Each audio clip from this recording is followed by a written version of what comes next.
Good morning, everyone. Is this on? Can you all hear now? All right. I want to welcome you all to the 2012 CAFRA press conference. I'm delighted to be here with our Chief Financial Officer, Dr. Gandhi, who I will be delighted to introduce shortly, with our Council Chairman, Phil Mendelson, with the Chairman of our Committee on Finance and Revenue, Jack Evans, and the rest of you who have joined us. Um, We are pleased to provide this report this morning.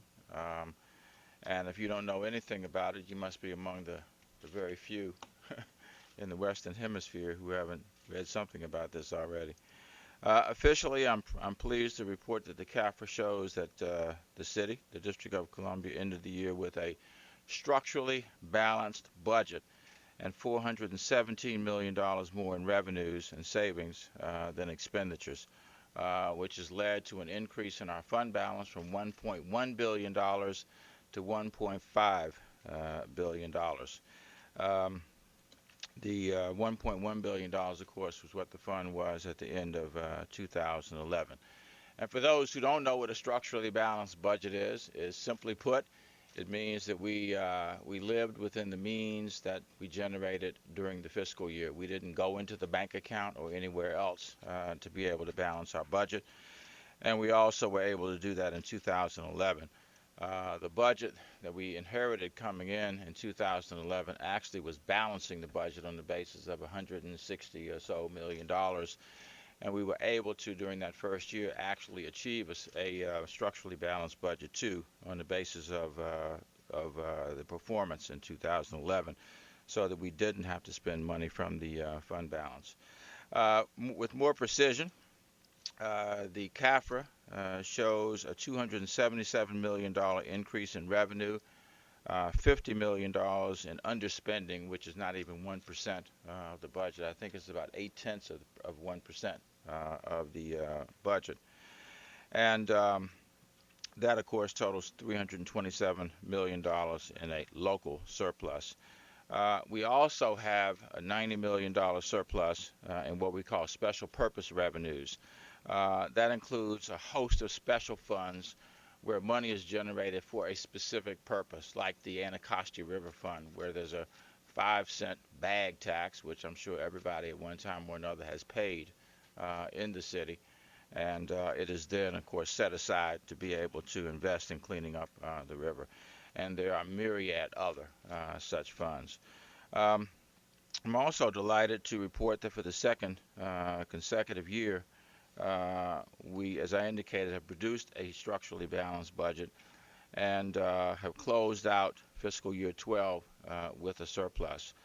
I think it's obvious that this helps to build, helps to replenish the district's fund balance, which is our savings account, which actually 2 years ago was at its lowest level since the control board era.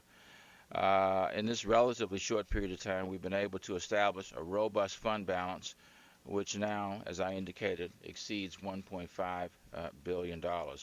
That is the largest, I think, Dr. Gandhi, fund balance we've had in about 7 years. And we're, yeah, we had one year that was higher than that, and we're on our way. Right, Tony? Um, we believe that the surplus, in part, is an affirmation as well of our economic development strategies, that they're working and that they show that we are one of the nation's most financially sound jurisdictions, if not the most. And I hope for those who have not moved quickly to help us have budget autonomy in the District of Columbia, this is yet another. We'll see this as yet another statement about how responsibly we manage the funds here in the District of Columbia. Um, so also, I think a statement about development. Um, I'm sorry that Deputy Mayor Hoskins is not in the room. He is our official crane counter. We now have 55 cranes dotting our skyline here in the city, and I don't know that there is any other city in the nation that can boast that kind of activity. We think that those cranes, those 55 cranes, are a symbol of the unprecedented development now occurring in the city, and not just in one place, but all across the city. Much of our development historically has been uh, located in the downtown areas, but we've moved out now much closer to the perimeter areas. For example, Costco being one of those examples. And with that development has come much job creation. Our job numbers have come from a high of 11.2% for us when we came in office to now unemployment being at 8.5%, which is still high, but we're working on bringing it down. Um, I know that some of this has already been reported to the press, but this is the news where we just want to say it over and over and over and over. Um, and there are people who've asked us the question too about shouldn't these surplus funds be used to support services and for other purposes during the current fiscal year, which of course is 2013. And while I understand, I hardly understand the suggestions that have been made, but I also understand that we have needs, and I really disagree with us, um, not doing what we set out to do, and that is to save for the future. Uh, and that, of course, solidifies our position for those times inevitably, who knows when, hopefully not in the near term, but when there won't be such a bright fiscal circumstances. We have I think, a tremendous opportunity to save the surplus while expending newly anticipated. We'll get a revenue estimate soon, in a few weeks. Um, all of us, many of us follow the trends. I follow the trends almost daily. So we think we'll have an opportunity with 2013 funds to make important and significant new investments in social programs that I certainly have wanted to be able to make for a long time, and already have some ideas on what they should be. Um, our our folks, our budget team, and others believe that the same economic forces that created the surplus in fiscal year 12 will continue in fiscal year 13 and will provide additional revenue for us to make those kinds of investments. I think some of you will recall that when I was the chairman of the council, we introduced legislation that was supported by my then colleagues, including, of course, Councilmember Evans and Chairman Mendelson, to create two funds, the Fiscal Stabilization Reserve Fund and the Cash Flow Reserve Fund. They were actually the first locally created funds around our fund balance, around our reserves, because the two of the longest standing funds involve, one, the bond escrow fund, where we have to set aside a certain amount of money in order to guarantee that we will make our payments on the bonds that we engage in, that we borrow through to build buildings in particular in the city. And then the other fund is congressionally mandated in order to be able to ensure that we have the ability to not go back to where we were 17, 18 years ago. So it's the Fiscal Stabilization Reserve Fund and the Cash Flow Reserve Fund, which would help us to deal with the inevitable peaks and valleys of money coming in the door should that occur. So those two statutes require that we take those local funds. That's the $327 million that I talked about, and put them into those two funds. So it is my intention to adhere to the law that was created, again, to be able to make sure that we are fiscally solvent and that we maintain our best standing on Wall Street. We will be making a visit to meet with the rating agencies on the 21st of February, I think it is. We think we have a good story to tell, and we hope that it will result in, Jack, I know you will be helping us make the case on getting a higher rating on our bonds. We've had an increase in ratings over the years. We hope that this results in their confidence in us enough to be able to raise our ratings. Um, I think we know that I work with a lot of people every day, certainly in my cabinet, who made an important contribution to this. And one of the people who I have thoroughly enjoyed working with, we have a very strong and close partnership. We probably talk every other day about the various issues affecting the District of Columbia, and I want to introduce him now. And that, of course, is our Chief Financial Officer, Dr. Natwar Gandhi. Thank you, Mr. Mayor. And I would like to associate myself with the comments that you made about city's fiscal prudence and financially responsible budgeting. Indeed, presently, uh, what we have under your leadership, Mr. Mayor, Mr. Chairman, and Mr. Evans, is a roughly $1.5 billion in our fund balance. One has to be long term in one's perspective. Mark Plotkin is sitting right here. But during the control period, we had about $500 million deficit in our fund balance.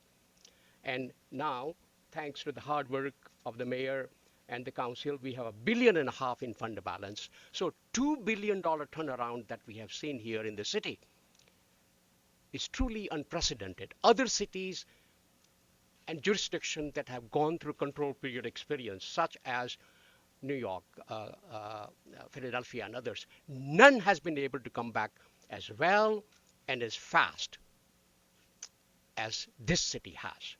From junk bonds in mid-90s to AAA on our income tax bonds, this is truly a financial renaissance, reformation that belongs into the municipal annals historical record that we are able to do as well and as fast. Control board definitely played a part. But that $2 billion turnaround that you see there, most of that is basically the work, hard work that was done by the mayor and the council. They have done the heavy lifting. And I want to appreciate Mr. Mayor and council for being able to deliver this level of fiscal prudence. Now, obviously the question is raised, why do we have such a large surplus when we were basically crying that we don't have anything? Well, I think the revenue estimation we have to keep in mind is not a science. You really have to make a judgment. So often the complaint is made whether the chief financial officer is too conservative. And my answer to that is twofold. One, am I conservative? As a jurisdiction, are we conservative? Yes, we are. Please remember our history here. Yes, in some years we have $400 million of surplus as it is in 2012. But there have been years in 2002 and 2003 where only $47 million of surplus. To balance a budget, a $10 billion gross budget, $6 billion local budget, with an estimated $45 million of projected surplus, is like landing in the middle of Pacific on a very small island. You can't miss it. And in our case, we cannot miss it because exposure here that we have is the return to control period, and we do not want that. We would lose our limited democracy. So by necessity, we have to be conservative about it. Then the question is, but how conservative? Well, as I pointed out, we do not have the luxury of other jurisdiction. We anticipate and estimate our revenues 20 months before the end of the fiscal year. In 20 months, the world can change, and it had changed. Third thing I would say about the large surpluses is that, we have had certain unexpected results that we had not anticipated and cannot be estimated.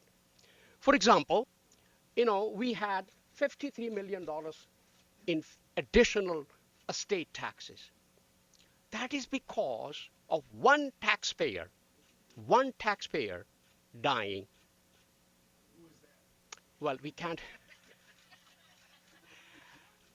The, Someone who is no longer with us. there you go. So the question is, how can I anticipate that? How can I estimate that? Second, as you have seen today in the Washington Post, Neil Irwin has a long article on how the economy, particularly the corporate sector, has rebounded back, has performed extraordinarily well in the face of uncertainty on the Capitol Hill, the so-called fiscal cliff. And at that, we are able to generate about $78 million more in corporate taxes. And we also made some changes in the law that created that kind of additional surpluses. And the last thing I would say about revenue business here is that let us remember that yes, there is still an uncertainty out there. We had been very careful about the impact the federal government would have on the city. 60 of every $100 that are spent on the city are federal dollars. 60 out of 100. So if you had had a fiscal cliff, if you had had sequestration as anticipated, we would have lost $110 million from our budget. And remember, even though the deal has been made on January 1st, there is still a sequestration out there on March 1st. Now, I wish I can tell you exactly how that is going to play out, and in that case, we would be very good in our revenue estimation. But we do not have a crystal ball. And that is the dilemma that we face. And that is why we are trying to be moderate in our conservatism. Please remember, the rating agency Moody's had put us, the district, Maryland, Virginia, and New Mexico on a watch. Not because of what we do here. They actually applaud what we have do here because that you can see from our bond ratings. But what federal government does and our reliance upon the federal government for direct and indirect funding that we get from them. So given all that, I think it would be entirely appropriate for us to be careful about what we estimate. And every quarter we do revision. So over last quarters for 2012 years that were determinant of their revenues, we have given council and the mayor $300 million. And about $100 million is the underspending. As mayor pointed out, is around 1%. If you spend 99 out of $100 and save only one, I think that's a pretty good spending record. And mayor's management of the budget with Eric Goulet's help has been exceptionally good. Exceptionally good. With that, you have $400 million. $400 million is a lot of money, I understand. But let us keep things in proper perspective. You're talking about a $10 billion budget, $6 billion local, and a history of the control period here. Now, I will not bore you with all the other details, but I do want to point out that we do also have a debt issue, and people should be aware of that we have a highest per capita debt in the country, and that rating agencies are always careful in telling us that you have a high per capita burden. The reason for that is that we are borrowing for a state, county, municipality, and a school district all combined. We are district. Baltimore doesn't have to borrow for state of Maryland. So obviously their bond ratings reflect their particular economic situation. So we have to keep in mind the high per capita borrowing and keep in mind how we are viewed on Wall Street. But as we stand here today, Mr. Mayor, Mr. Chairman, and Mr. Evans, that we are in exceptionally good condition. We are viewed very favorably on Wall Street. And that when we go back again in February, we would go with our heads held high, saying that we come from a city on the hill. Thank you, Mr. Mayor. Can I take this opportunity to thank a few people who have been responsible for this? Well, I must say that, you know, even though I stand before you to give you this very, very good results, we have been very fortunate to have the entire staff of our comptroller, Tony Pampa, his deputy Bill Slack, and we have exceptionally good associate CFOs, Dolores Shefford, Muhammad, Angelique Hayes, Cyril Byron, George Dines, and Delisha Moore. They have been very good in terms of helping us putting together a budget and also a CAFR. Eric Goulet has been very good in working with collaboratively, as well as Jan Budoff and Alan Liu, with us working together to put together a very good report. We have KPMG, Paul Garrity, somewhere here, Paul. Paul is there, and Michelle Turnage. These were exceptional auditors with whom we have been lucky to have had opportunity to work with, and Abdullah Kram of the Bird Smith. So with these auditors and executive staff, we have been very lucky to be working and reducing this CAFR. Thank you, Mr. Mayor. Thank you, sir.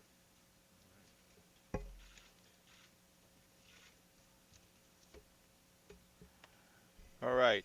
Again, I want to thank Dr. Gandhi and his staff for being such great partners in helping the city and helping us, all of us, to be able to get to the place we are. And another very important partner in this endeavor is the council, of which I was a member for 2 years as the Ward 7 council member, and then 4 years as the chair, and had the pleasure of working with both of the gentlemen who I'm going to ask to come up now. First of all, the chairman of the council, Councilmember Phil Mendelson, who will be followed by the chairman of the Committee on Finance and Revenue, Jack Evans.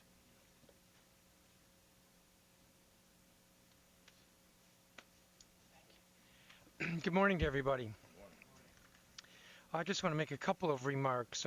First of all, the council is responsible for approving a balanced budget.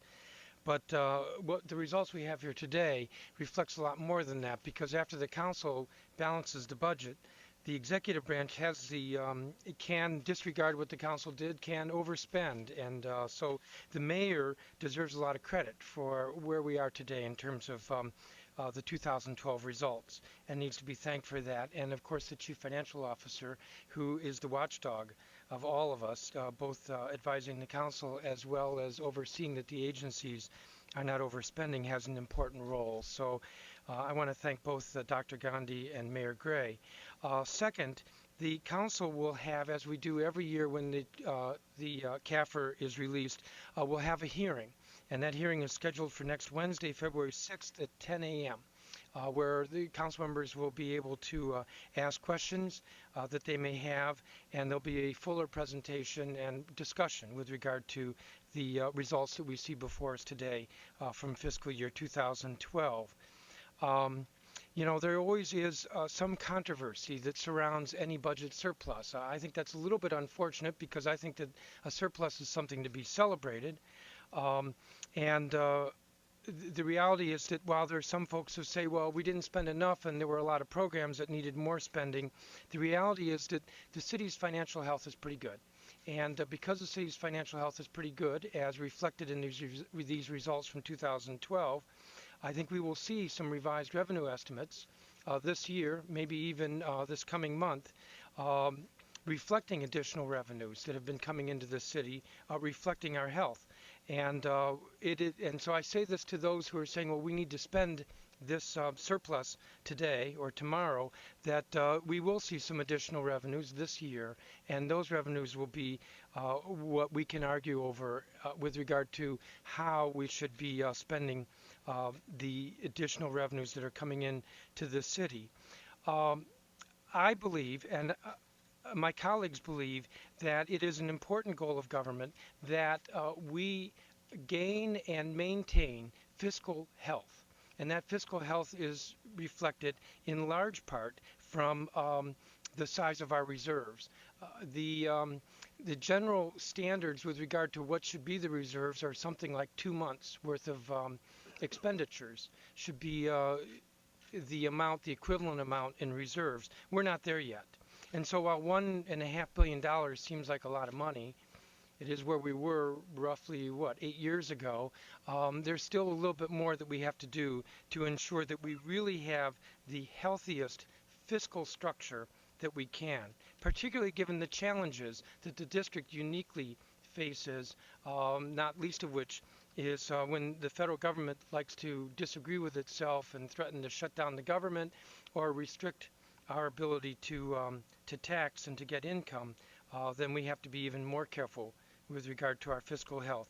So while $400 million is a lot and $1.5 billion is a lot, we're not quite where we need to be in terms of having the healthiest reserves, the healthiest fiscal structure underlying this government. As I said, it's my expectation, and this is the discussion that I'll be having with my colleagues, that we will see, because of how well the district is doing, that we will see some revisions to revenues, and it's out of that we will be able to look at those programs that we would like to see more sufficiently funded for more efficiency in terms of services and results, that we'll be able to have that discussion out of the revised revenues.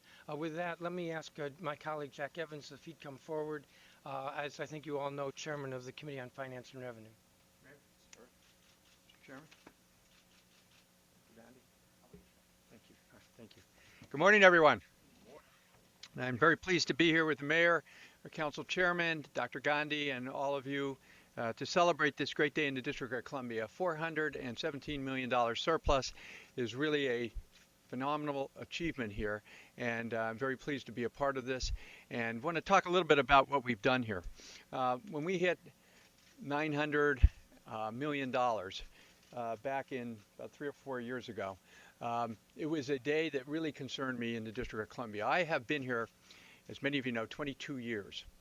So I've seen the whole movie from the beginning, right there, as far as you can go left, all the way to as far as you can go right. And I can tell you, the part on the left is not a pretty place to be. I was here when this government spent much more than it took in, when we found ourselves with a control board, and we had a huge hole that we had to dig out of. We dug ourselves out of this hole and then started going back in it again. And that was a tremendous concern of me when, in the 2006, 7, 8 time period, the recession hit, and instead of slowing down spending, what our executive branch did at that time was to use our savings account. There was an argument we should use our savings account. It's a tough time, and consequently, that's what it's there for. You can make that argument. But when this fell down to around $900 million, as Dr. Gandhi will tell you, we were at a point where we were really out of discretionary money. And our goal, Chairman Gray, now Mayor Gray, and Phil Mendelson and myself and others, was to build that back up again. And that's exactly what we're doing.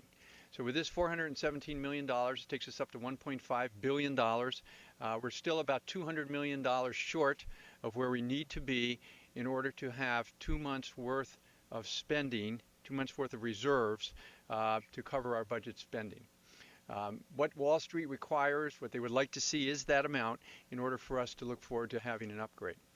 And before we get too excited about the 417-2, and we'll have a hearing on this, and some of my colleagues will get up and say, oh, Dr. Gandhi misrepresented this, that, and the other thing, and he should have overestimated the revenues. Keep in mind what this is made up of. Over half of it is money, one-time money, $53 million in estate tax. That comes once. Underspending in the government of looks like about $150 million. That comes once. So right now we're all the way over half. That is not repetitious spending. So we really have about a $200 million increase in tax revenue collections, and hopefully that will be built into the revenue estimates, and we'll have additional money that we can spend as we go forward next year. But I'm fully supportive of the Mayor, the Chairman, Dr. Gandhi, that this money needs to go into our reserve to continue to build our reserves up. I brought an article with me, interestingly enough. It's in the Wall Street Journal on Friday. and it's about California and Jerry Brown. Now, Jerry Brown is no conservative. Actually, they used to call him Governor Moonbeam. Yes. Does anybody remember that? Am I the oldest person here? Somebody must remember that. All right. Governor Moonbeam, right? Used to be a spender. This is what Jerry Brown said when California, for the first time, produced a surplus this year. Jerry Brown called Thursday for California to practice fiscal discipline and use its newfound budget surplus to pay down debt and shore up reserves rather than to restore funds to social programs. That's what Jerry Brown said. And he quoted the Bible. He's a former seminarian. Everybody remember that. And he quoted the Bible saying, this is in reference to Joseph, "Let us follow the wisdom of Joseph, pay down our debts and store up our reserves against the leaner times that inevitably will come." Remember the 7 days of feast and the 7 days of famine? We are in the 7 days of feast. And so we are going to save our money for the 7 years of famine, which inevitably will come. So we have really, all of us collectively, managed this government well. The results are here today for all to see. And it's going to be an exciting time as we move forward in the District of Columbia. We serve as an example, I would say, to other states and certainly to the federal government of a group that can work together collectively and come up with a result that is very, very much to be celebrated. So again, thank all of you. Looking forward to working with you and looking forward to working with everybody in the government to continue to make progress here in the District of Columbia. Thank you. Thank you very much to Chairman Mendelson and to Councilmember Evans. Jack, I thought you were going to give us that Jerry Brown quote where he said he wants California to be just like the District of Columbia. There you go. Anyway, there you have it. Again, $417 million. I think it's important that you understand the components of that. $90 million of that being money that's already designated for a specific purpose. Some underspending, a very small amount of underspending.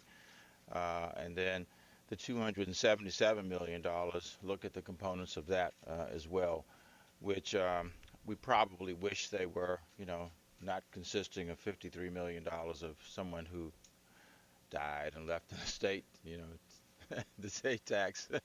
We wish the person hadn't died, first of all, but obviously that, as Dr. Gandhi indicated, is not something that is predictable from one year to the next. With $53 million in estate tax, I know you all are sitting out there, how much money did that person have? Anyway, let's open it up for questions. Bruce?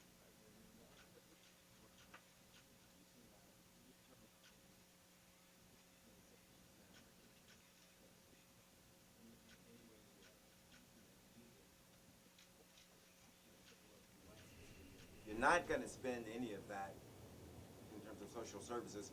What about reducing the tax rate? Has any consideration been given to that?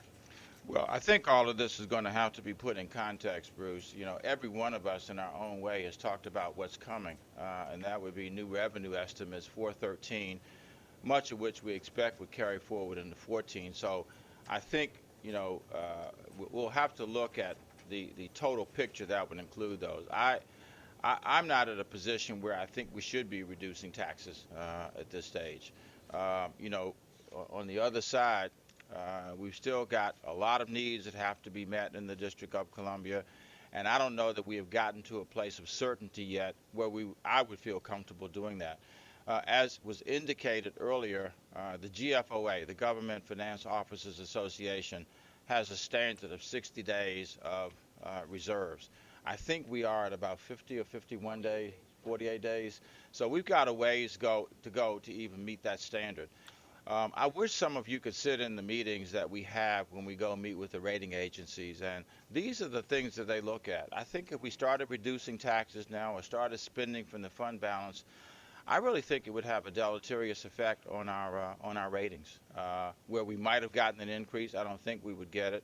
And I think we could be put on a negative watch because of the kind of peaks and valleys that they see in our finances. Okay, I've got a follow-up Wait. question. I got you guys. Okay. A follow-up question, because the council members who are going to disagree with what appears to be unanimous up there are not here. What do you say to those council members who will say again that they just don't have the same confidence in Dr. Gandhi that you do They point to the fact that his projections have been conservative over the years.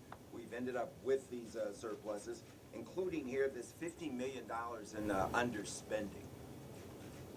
What do you say to those council members? Well, first of all, I say that, again, put in context, Bruce, that is less than 1% of the district's budget. It's 0.8%. I don't think anybody can argue with that.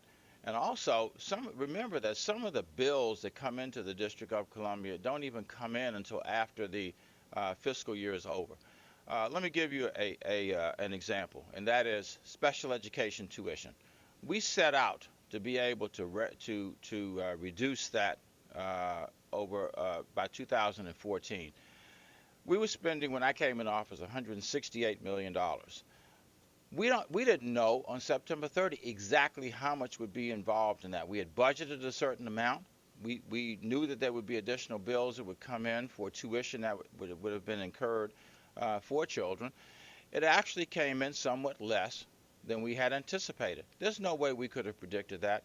Again, Bruce, you've got to put this in context. When you're talking about 0.8% difference in a budget, I think most people around the country, most fiscal leaders around the country will consider that a pretty good performance.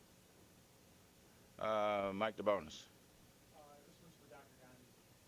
The mayor is pretty confident that the next round of revenue projections will be made up with the what's to justify that confidence, given that every letter you've written for the past year or so is basically said as long as the federal budget picture is unresolved, I'm not touching the projections. Well, I'm not backing away from my concern about the fiscal cliff and the federal budget. No matter what they decide on the Hill, the impact on federal budget as a whole would indeed be to cut, and we would have some problem in terms of our reliance upon the federal government. But Mayor is exactly right in having, for 2014 at least, a better picture, and that is proved by 2012 and 2013 numbers. As we keep examining, they look far better, Mr. Mayor, than what we had originally anticipated. I made a reference to the Post article by Neil Irwin today that the business community at large, as well as in the city, they have done extraordinarily well despite the fiscal cliff. Despite the fiscal cliff, and they have made major investments. So it is all turning into a positive picture. But more than anything else, Mr. Mayor, you already pointed out the economic development that is happening under your leadership at a very, very fast speed. We are adding about 1,100 new people to the city every month. These are people, young people mostly, two-income family people, a lot of disposable income. And I like them coming to the city. They pay a lot of taxes. So city is indeed in great demand. Once on the Hill, I said, this is a hip city. That's right. We are attracting people to come to the city. And that is where actually where we are generating a lot of tax revenues. I never thought I'd hear our CFO use that word, that we're hip. The other thing is, when you look at the nighttime activity in the city also, the numbers of people now who are in the city at night vastly exceed the numbers that we had, 3-4 years ago. Just come downtown at night. It is teeming with people, and that's delightful. Mark? What has been left out of this discussion is, have you given up, Mr. Mayor, the idea of attacking the sacred cow, which is we cannot tax income at its source? 2/3 of our income is earned by non-residents. We're the only place that is prohibited from taxing income at its source. With a new a second term, a liberated president who doesn't have to run again, someone like Darrell Issa, who you say is a friend of the district, who has talked about remedying this financial inequity, or do you just give up on is that just a pipe dream? It can never happen. I mean, Congressman Rand has talked about a separate fund for just infrastructure that Maryland and Virginia would contribute because their constituents use the metro, which we pay a portion of. Is that just gone? Is that source of revenue, even in a diminished way, not at 4%, but maybe at 1%? How much would that bring in that? Is that, do you preclude trying again to do something with that, especially when somebody like ISA, a Republican, says that it's wrong? The short answer to that is no, absolutely not. I have not foregone the view that that ought to be factored into the future of the District of Columbia. I don't think that there's a place that I go, including here this morning, that I don't talk about budget autonomy. I talk about legislative autonomy. I talk about statehood. But I think if I got up here, Mark, and you know this well, and said that our future is solidified by virtue of the expectation that we'll be able to tax income at a source, or that we will, be accorded budget autonomy, there would be, at best, there would be skepticism about basing the immediate future of the District of Columbia on that. So, no, there's no way I'd ever give up on that, because I think we deserve to be able to do what everybody else in America does. We will continue to work on that. I don't want to speak for my colleagues back here, but I think that they share the same view. But I don't know how we could responsibly stand up here and base the 13, 14, even 15 financial future of the District of Columbia on that as part of the equation. Just a brief question for Dr. Gandhi. At 1%, at 2%, at 3%, just give us an idea of that numerical world that we could gain. Well, around 3%, you talk about $700 to $800 million. But again, that's a very, very rough estimate. Ben? Ray, do you view this building up of the reserve fund as a signature accomplishment of your administration? Is this the thing that you're proudest of in your first 2 years in office? It's one of the things. Go back to the priorities that we established. There were 4 or 5. Fiscal stability was at the top of the list. And I said as chairman that we needed to restore and reestablish the fiscal solvency of our city. As Councilmember Evans pointed out, we were at a very precarious point. He said $900 million, but if we had spent what could have been spent based on the budget, in the fiscal year 11, we would have been down to $700 million. And all would have been left would have been the bond escrow fund and the congressionally mandated reserve fund, not one discretionary dollar left. So, yes, what I'm proud of is that we have met the promises that we said we were going to fulfill when I came into office 2 years ago. That also includes getting people back to work, to go from 11.2% down to 8.5%, to get development, ignited here in the District of Columbia. All you have to do is drive around the city, look at it. To continue on a path of being the safest city in America. We had the lowest number of homicides this past year than we've had in 51 years in the District of Columbia. To once again reestablish a police force. And I want to thank particularly Councilmember Evans and Chairman Mendelson for their support of us increasing the police force, which I believe is necessary given what's happening in the District of Columbia. New people moving in, new businesses developing. Just at St. Elizabeth, for example, we got 4,400 employees who will be coming there before the year is out with the Coast Guard. So doing those things and continuing to build our education capacity in the District of Columbia, especially early childhood education. Well, you asked me, so you're going to get the full answer, all right?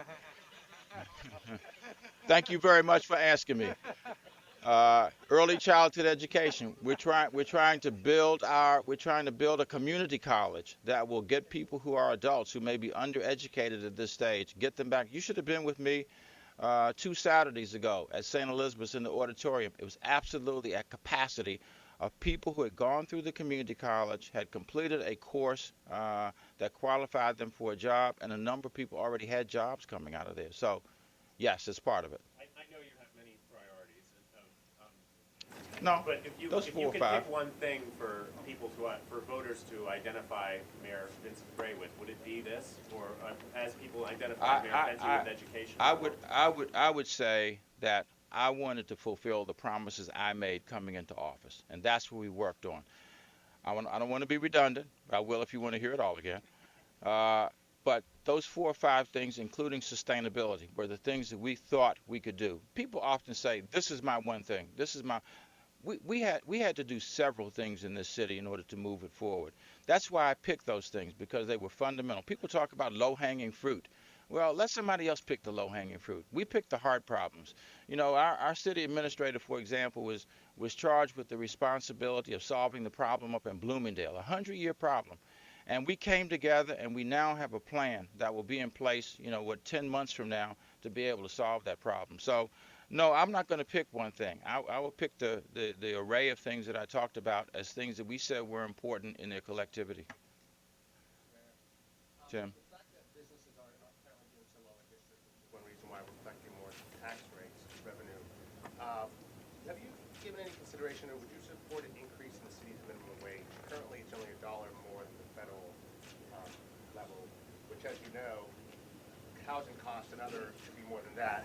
Maryland is considering a separate living wage, minimum wage proposal this year as well in their General Assembly. Would you be open to consider raising the city's minimum wage? Well, it's something we would be happy to look at, Tim. I don't know what the impact of that is. And,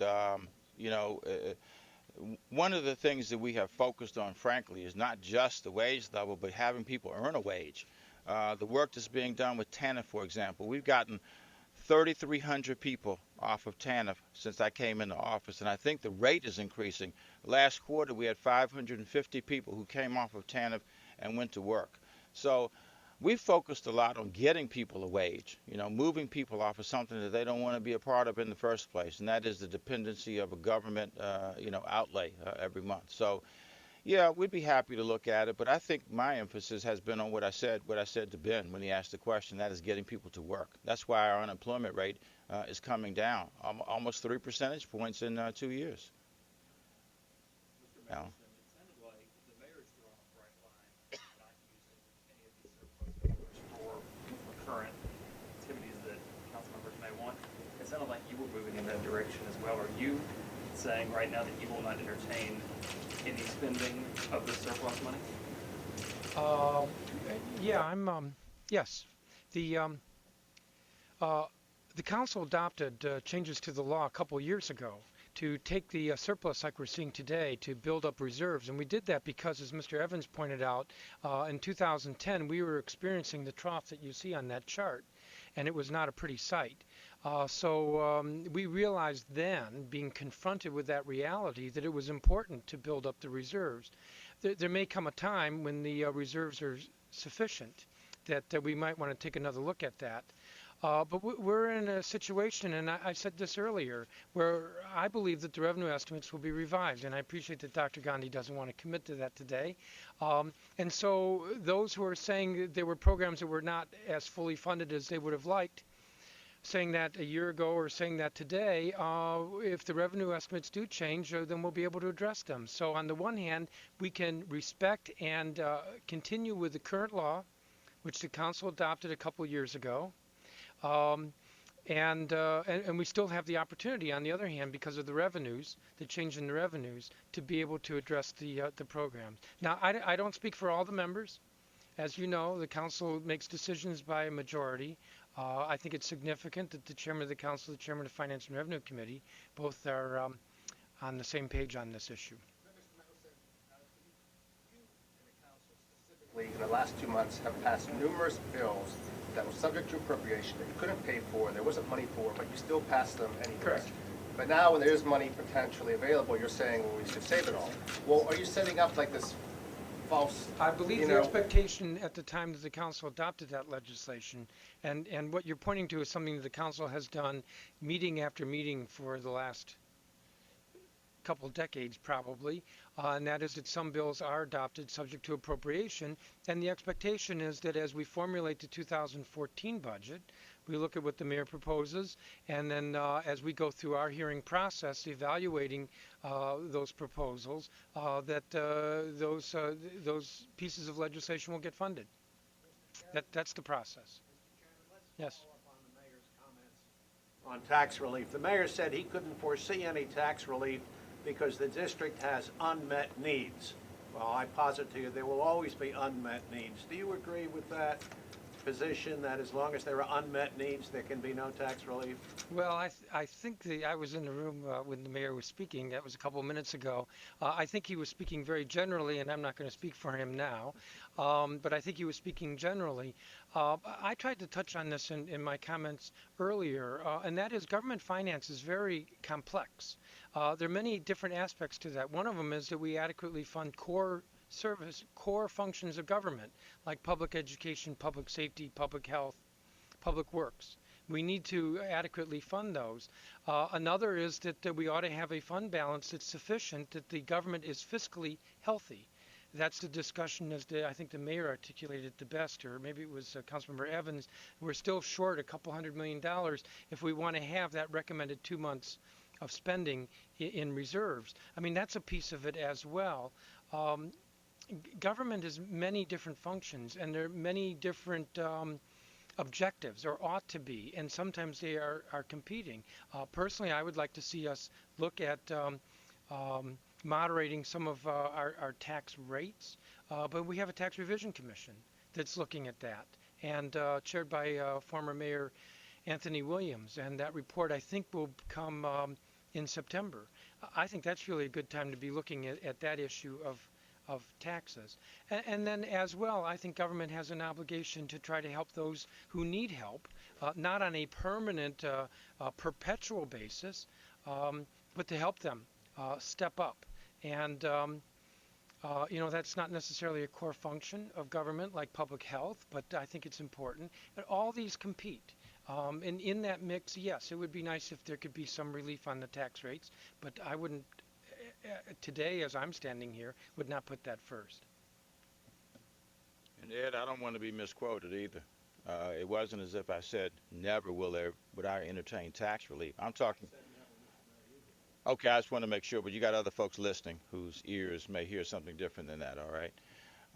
I think there may come a time when we are able to do that. 2 years ago, we wouldn't have even had this conversation. So I think it's very optimistic that we're having the conversation around tax relief. And just to join with, Chairman Mendelson, there are some really significant unmet needs yet in this city. We got homeless families in this city. We've got other housing needs. We've got needs to get people to a point where they can, have the wherewithal to pay for their own futures.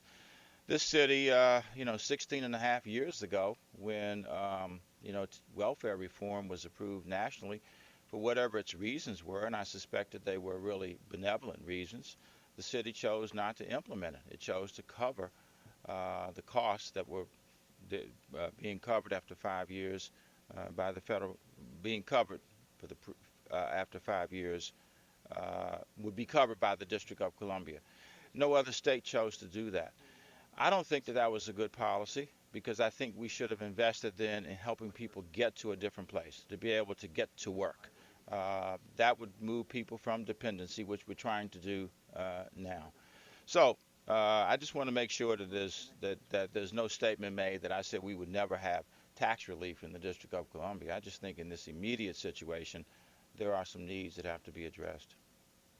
Matt, you're going to have the last question. Would like before you think about tax relief? My neighborhood's exploding. There's new condos everywhere. More people are moving in, and they're generating revenue. Is there a place where you think, okay, maybe we can start thinking about a little relief? Well, I think one of those bright lines is the 60 days that all of us have talked about, the GFOA recommendation. And I think it was Mr. Evans that said we're still $200+ million short of that. And I think there's some other things also to keep in mind. It isn't as if people arrive in the city and they're not things that we have to do. We're going to have to look at the capacity of our utilities, the capacity of our water system, for example. How do we accommodate what could be on the current pathway? By 2032, we could have 250,000 more people in the District of Columbia. Just do the math, at 1,000 or 1,100 people a month.